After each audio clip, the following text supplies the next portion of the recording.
For more videos, please subscribe, like and share.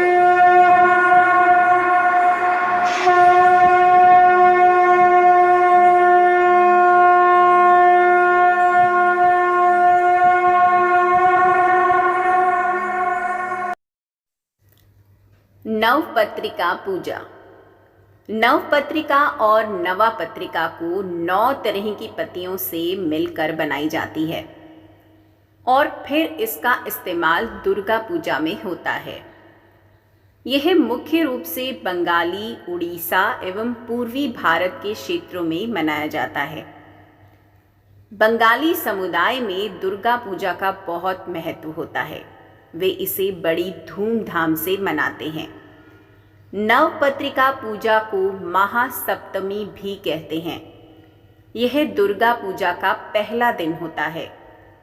नवा मतलब 9 एवं पत्रिका का संस्कृत में मतलब पत्ती होता है, इसलिए इसे नवपत्रिका कहा गया है।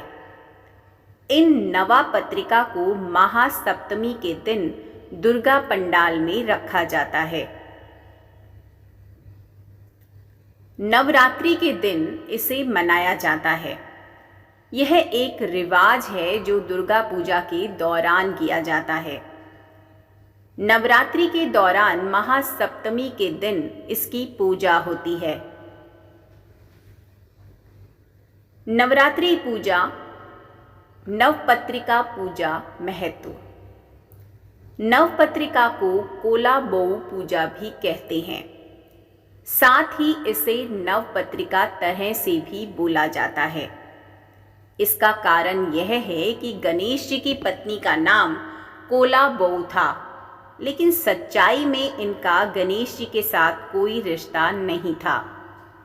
इसे ही पुराणों के अनुसार नवपत्रिका कहा जाता है। यह अनुष्ठान किसानों के द्वारा भी किया जाता है ताकि उन्हें अच्छी फसल मिले। ये लोग किसी प्रतिमा की पूजा नहीं करते हैं, बल्कि प्रकृति की आराधना करते हैं। शरद ऋतु के दौरान जब फसल काटने वाली होती है, तब नवपत्रिका की पूजा की जाती है ताकि कटाई अच्छे से हो सके। इसके अलावा बंगालियों एवं उड़ीसा के लोगों द्वारा दुर्गा पूजा के समय 9 तरह की पत्तियों को मिलाकर दुर्गा जी की पूजा की जाती है। नवपत्रिका या नवापत्रिका का महत्व क्या है? नवपत्रिका में जो 9 पत्ते उपयोग होते हैं, हर एक पेड़ का पत्ता अलग अलग देवी का रूप माना जाता है। नवरात्रि में 9 देवी की ही पूजा की जाती है। 9 पत्ती इस प्रकार हैं: केला, कच्ची, हल्दी, अनार, अशोक, मनका, धान, बिल्वा एवं जौ।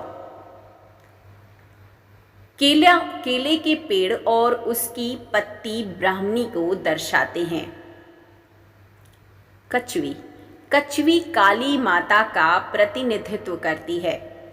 इसे कच्ची भी कहा जाता है। हल्दी की पत्ती दुर्गा माता का प्रतिनिधित्व करती है। जौ ये कार्तिका का प्रतिनिधित्व करती है। कार्तिकी ये कार्तिकी का प्रतिनिधित्व करती है। बेलपत्र वुड एप्पल या बिल्वा शिवजी का प्रतिनिधित्व करता है। इसे बेलपत्र या बिल्वा भी कहते हैं। अनार को दादिमा भी कहते हैं। ये रक्त दंतिका का प्रतिनिधित्व करती है।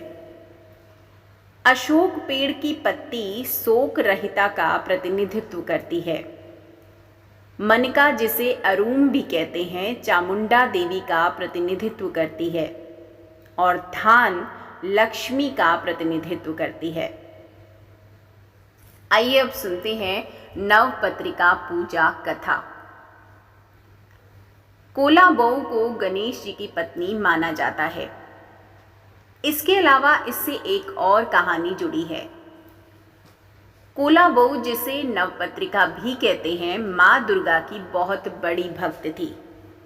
वे देवी के 9 अलग अलग रूप के पेड़ के पत्तों से उनकी पूजा करती थी। नवपत्रिका पूजा विधि। महासप्तमी की पूजा महास्नान के बाद शुरू होती है। इसे कोलाबऊ स्नान भी कहते हैं। महास्नान का इस दिन बहुत महत्व होता है। कहते हैं इससे दुर्गा जी की असीम कृपा उन पर होती है। इन सभी 9 पत्ती को एक साथ बांधा जाता है और फिर इसे भी पवित्र नदी में स्नान कराते हैं। इस नवपत्रिका के साथ पवित्र नदी में स्नान किया जाता है। आप चाहें तो घर में भी स्नान कर सकते हैं। इस नवपत्रिका से अपने ऊपर पानी छिड़का जाता है।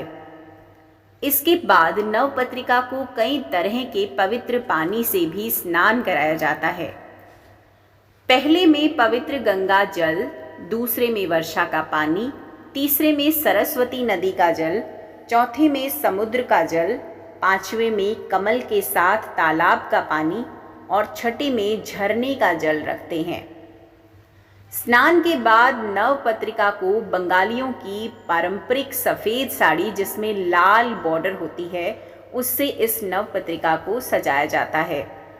उसे फूलों की माला से भी सजाते हैं। कहते हैं जिस तरह एक पारंपरिक बंगाली दुल्हन तैयार होती है इसे भी वैसे ही सजाना चाहिए। महास्नान के बाद प्राण प्रतिष्ठा की जाती है। इसमें माता दुर्गा की प्रतिमा को पूजा वाले स्थान में रखा जाता है। इस स्थान को अच्छी तरह से साफ किया जाता है। फूलों एवं साड़ी से इसे सजाया जाता है। कई लोग घाट के किनारे ही इस नवपत्रिका की पूजा करते हैं। प्राण प्रतिष्ठा के बाद षोडशोपचार पूजा की जाती है। इसमें माता दुर्गा की 16 अलग अलग आइटम से पूजा करते हैं। यहाँ पर नवपत्रिका को एक प्रतिमा के रूप में रखते हैं, पर फिर इसको चंदन लगाकर फूल चढ़ाकर पूजा करते हैं।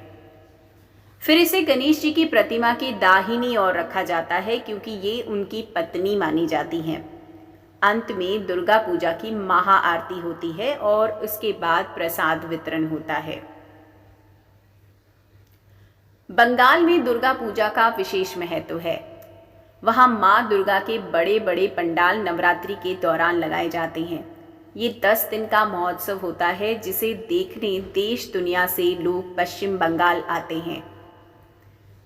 कहते हैं दुर्गा पूजा के दौरान स्वयं दुर्गा कैलाश पर्वत को छोड़कर धरती में अपने भक्तों के साथ रहने आती हैं। माँ दुर्गा, देवी लक्ष्मी, देवी सरस्वती, कार्तिक एवं गणेश के साथ धरती में अवतरित होती हैं। दुर्गा पूजा का पहला दिन महालय का होता है जिसमें तर्पण किया जाता है।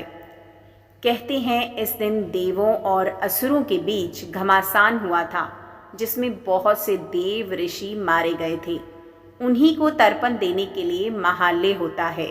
दुर्गा पूजा सही तौर पर षष्ठी के दिन शुरू होती है। कहते हैं माँ इसी दिन धरती पर आई थी। इसके अगले दिन सप्तमी होती है जिस दिन नवपत्रिका या कोलाबऊ की पूजा की जाती है। फिर अष्टमी को दुर्गा पूजा का मुख्य दिन माना जाता है। इस दिन संधि पूजा भी होती है जो अष्टमी एवं नवमी दोनों दिन चलती है। संधि पूजा में अष्टमी खत्म होने के आखिर के 24 मिनट और नवमी शुरू होने के शुरुआत के 24 मिनट को संधिक्षण भी कहा जाता है। ये वही समय था जब माँ दुर्गा ने विशाल असुर चंड एवं मुंड को मार गिराया था। दशमी को विजयदशमी भी कहते हैं। जिस दिन देवी ने महासुरों को मारा था इस दिन दुर्गा माँ की पूजा के बाद उन्हें पानी में सीरा दिया जाता है। कहते हैं इसके बाद देवी अपने परिवार के साथ वापस कैलाश में चली जाती है।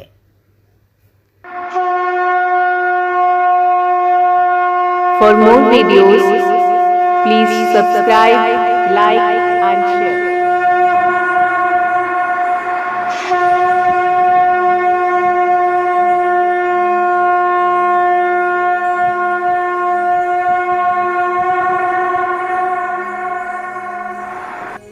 शरद नवरात्रि का पर्व आने वाला है। नवरात्रि में माँ